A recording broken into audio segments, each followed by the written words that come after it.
بسم اللہ الرحمن الرحیم۔ السلام علیکم۔ ایسے گناہ جن کو کرتے ہی آسمان سے فوراً عذاب نازل ہوتا ہے، اللہ کا عذاب کب نازل ہوتا ہے؟ کچھ لوگ کہتے ہیں یہ داڑھی ہے کہ جھاڑی ہے، کچھ لوگ کہتے ہیں یہ برقع ہے کہ خیمہ ہے۔ قرآن کے احکامات کے ساتھ رسول اللہ صلی اللہ علیہ وآلہ وسلم کے بتائے ہوئے طریقوں کا مذاق نہ کیجیے گا۔ قرآن کے حافظ کا مذاق نہ کریں۔ نمازی کو بے دین کا طعنہ مت دیجیے گا۔ مسلمان کو کبھی کافر یا مشرک نہ کہیے گا۔ داڑھی والے کا کبھی مذاق نہ اڑائیے گا، کیونکہ ایسا کرنا رسول اللہ صلی اللہ علیہ وآلہ وسلم کی سنت کا مذاق اڑانے کے مترادف ہوگا۔ مذاق نہ کیجیے، یہ اللہ کے رسول کی سنت اور طریقے اور ادائیں ہیں، ان کے بارے میں جو انگلی اٹھاتا ہے اللہ اسے سزا دیتا ہے۔ رسول اللہ صلی اللہ علیہ وآلہ وسلم کا فرمان ہے، جو گھر سے سیکھنے کے لیے نکلتا ہے تو اللہ تعالیٰ کے فرشتے پر بچھاتے ہیں۔ ایک بدعتی انسان مذاق کر کے کہتا ہے، آج میں نے لوہے کی جوتی پہنی ہے اور فرشتوں کے پروں کو اچھی طرح دبانا ہے، لگ پتا جائے گا۔ فرشتوں کو اتنی بات کہی، دونوں پاؤں ہی سوکھ گئے، وہاں سے قدم نہیں اٹھا سکا، دوبارہ زندگی میں ان پاؤں پر چل نہیں سکا۔ مذاق نہ کیجیے گا، یہ جرأت نہ کیجیے گا۔ ہاں، اگر کہتا ہے تو یہ کہہ دیجیے، یا اللہ مجھے توفیق دے دے، میں سنت پر عمل کروں، اللہ میری کمی کوتاہی کو دور فرما، اللہ مجھے ہمت دے کہ میں بھی سنت کے مطابق ہی کام کروں۔ محدثین لکھتے ہیں کہ حضور اکرم صلی اللہ علیہ وآلہ وسلم کا فرمان ہے کہ آپ پانی پیتے وقت نل کے ساتھ یا مشکیزے کے ساتھ جو ہے منہ لگا کے مت پیو، ہو سکتا ہے کہ پانی میں کوئی چیز ہو۔ ایک شخص کہتا ہے، لو بھائی، نلکا میرے گھر میں لگا ہوا ہے، وہاں سے کیسے کچھ نکلے گا؟ جیسے ہی منہ پانی لگا کے پانی پینے لگا، سانپ نکلا اور اس کے پیٹ کے اندر چلا گیا، وہ فوراً مر گیا۔ رسول اکرم صلی اللہ علیہ وآلہ وسلم کا فرمان ہے، مسلمان جب نیند سے بیدار ہو جائے تو برتن میں ہاتھ ڈالنے سے پہلے ہاتھ دھو لیا کرے کہ رات اس ہاتھ نے کہاں گزاری۔ انسان سویا ہوتا ہے، کچھ پتہ نہیں ہوتا، تو ایک شخص کہتا ہے کہاں گزاری ہے، ہمارے ساتھ ہی ہوتا ہے۔ جوں ہی یہ کہنے کے بعد سو گیا تو کیا دیکھتا ہے، راوی روایت کرتے ہیں کہ اس کا ہاتھ اس کی پشت کے اندر تھا۔ سزا ہے، اللہ کے رسول کی سنت کا مذاق نہ اڑائے۔ اللہ کے خوف سے ڈرنا چاہیے۔ جو لوگ کہتے ہیں اسلام داڑھی میں ہے کہ داڑھی اسلام میں، یہ نجس کلمات کہنے والے جو ہیں ان کو اللہ کا خوف کھانا چاہیے، کہیں اللہ کا عذاب ان پر نہ آ جائے۔ نبی کی بات کا مذاق اڑانا بہت بڑا گناہ ہے۔ حدیث کے الفاظ ہیں، محدث بیان کرتے ہیں کہ ایک آدمی جب سفر کر کے حدیث پڑھانے کے لیے گئے تو کیا دیکھتے ہیں کہ ایک شخص ہمیشہ اپنے چہرے کو لپیٹ کر رکھتا ہے۔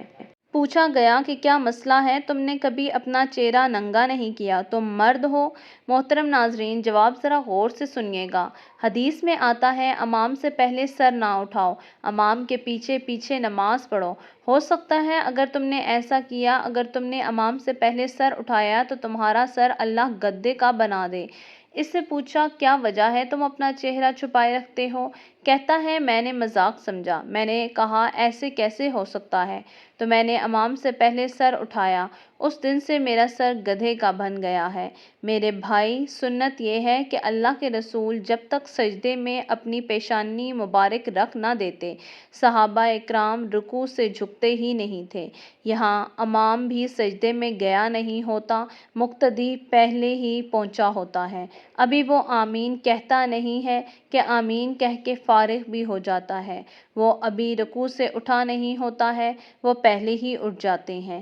محترم ناظرین، کہا جاتا ہے کہ 3 کاموں کی سزا نقد ملا کرتی ہے، یعنی جیتے جی جو انسان یہ 3 کام کرے گا اس کی سزا اس دنیا میں ضرور ملے گی۔ محترم ناظرین، جو بھی انسان زنا کرتا ہے اس کی قیمت اس کے بچوں کو، ماں یا بہن کو اس دنیا میں ہی ادا کرنا پڑتی ہے۔ امام شافعی رحمۃ اللہ علیہ فرماتے ہیں کہ زنا ایک قرض ہے، اگر تم یہ قرض لوگے تو تمہارے گھر سے یعنی تمہاری بہن بیٹی سے وصول کیا جائے گا۔ حضرت ابو ہریرہ رضی اللہ تعالیٰ عنہ نے کہا کہ نبی پاک صلی اللہ علیہ وآلہ وسلم نے فرمایا کہ زنا کرنے والا جس وقت زنا کرتا ہے اس وقت مومن نہیں رہتا، یعنی مومن کی صفات سے محروم ہو جاتا ہے۔